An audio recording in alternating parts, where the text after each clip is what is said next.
170 watts Bluesun PV solar panel to my solar tracker, 4 pieces, and the other is already installed in the fixed position, 4 pieces also. All the panel are Bluesun 170 watts with a connection of series parallel, 4 series and 2 parallel. So today I'm going to install it one by one. So we'll see the result for the difference between the fixed PV panel array 170 watts 4 pieces and 170 watts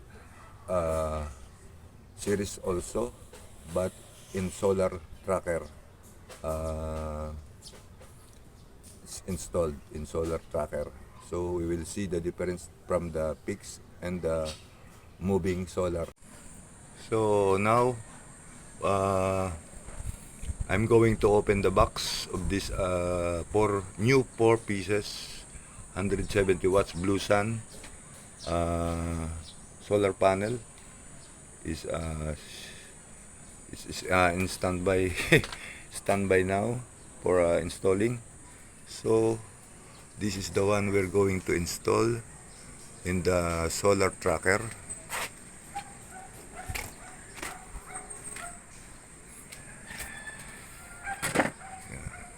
That's it. It's still in skeleton type. So this is my PV array, 4 pieces, fixed position, 170 watts also, Bluesun. And fixed. So this is the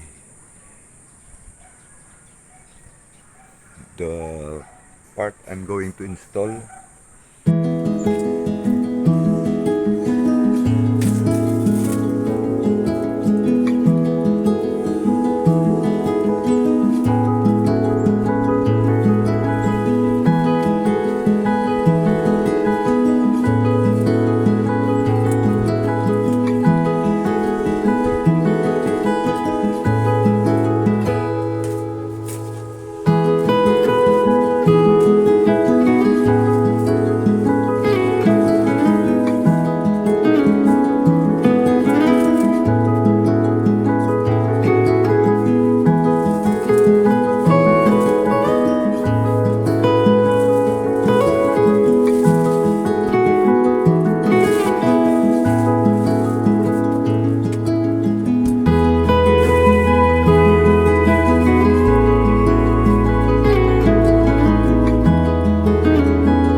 PV panel I opened already.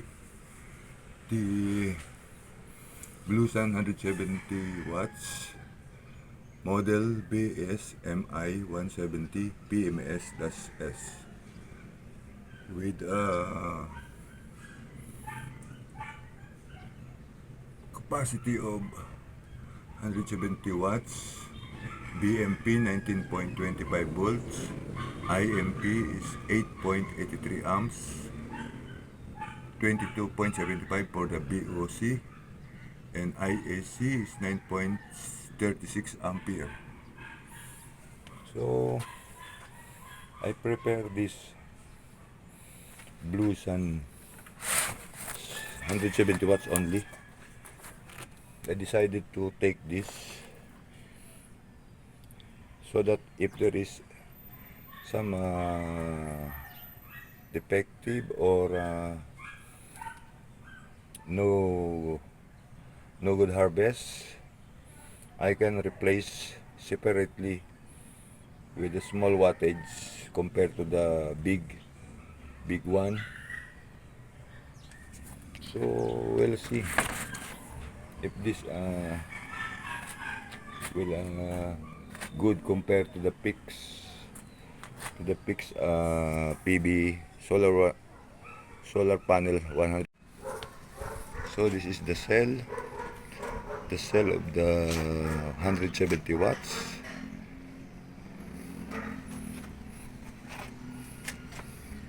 So this is 4 pieces going to install. This one with a white cartoon or box, Bluesun. This is my first purchase, 4 pieces. It's some differences in the appearance. The new one have no support in the corner, in this corner, but the previous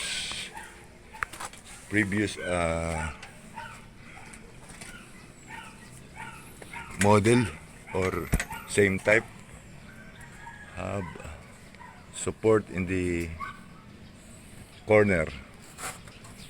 All of them have a support, but the new one with the same capacity have no support in the corner. But that is not a big deal. The important is the performance of the panel, the harvest. So I think it's good also compared to the previous one.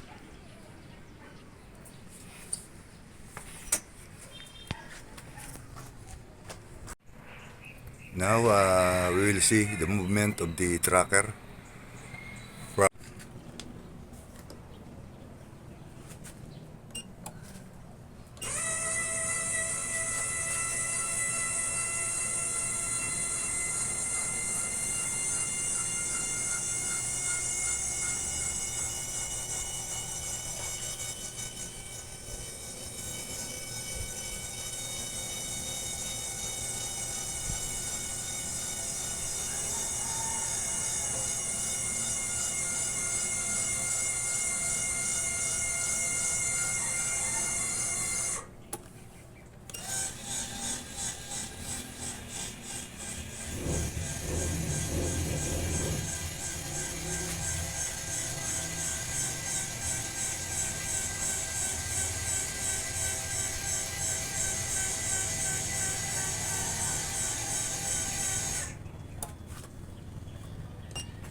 Now it's moving from east to west, searching the sun.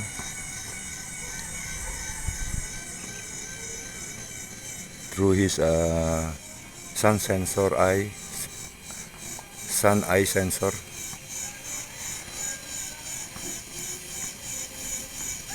And I already calibrated this. In the afternoon, when there is no sun, he will in flat position. Now see, he's moving through the facing the sun. So I think the project was success because as you can see the movement is good.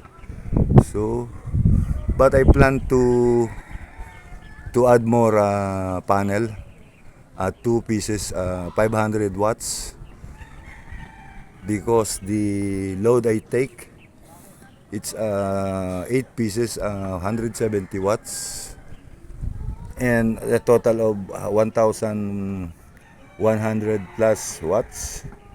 So my my power I need every day is about 1.5 kilowatt. So the maximum I got this initially is about 820 maximum watt, 820 watts maximum for this panel, 8 pieces, 170 watts, Bluesun. So I need more so that I can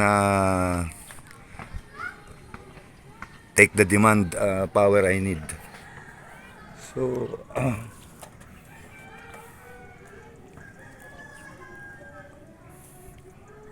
because I cannot say that is a maximum 820 because today is rainy days in the Philippines. So the sun comes out, comes up, rain come again. So there is no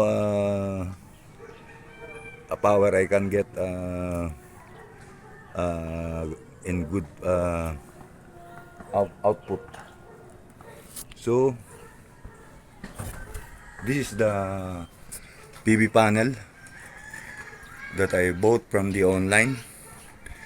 The other parts that I need to put in the next PV. So this actuator I buy also in the online. These two pieces actuator, 150 mm and the 250 mm. So the other is the other materials is I buy and I fix one by one to the design that I need in the size of the panel. I decided to buy the small PV because I prepare to put this because when the PV was damaged, only I can take the other part and the other part. So if I buy a big, so I think it's very heavy. So I prepare this one, small, 170 watts. I can replace one by one if there is something wrong. So now I plan to buy two pieces, 500 watts, with a big. So we'll see. In the fix, I will put in the fixed position. So that's it. So I hope this project will last so that I can satisfy also myself that the effort I put in this small project. So that's it. So you can also do it yourself. The one the way I will make also from the online. You can buy parts by parts. So the next video is the power that I take from this solar tracker. So for the moment, that's it. This is only the one I will show you. So thank you very much. So I hope you like it also and you can do it also in yourself.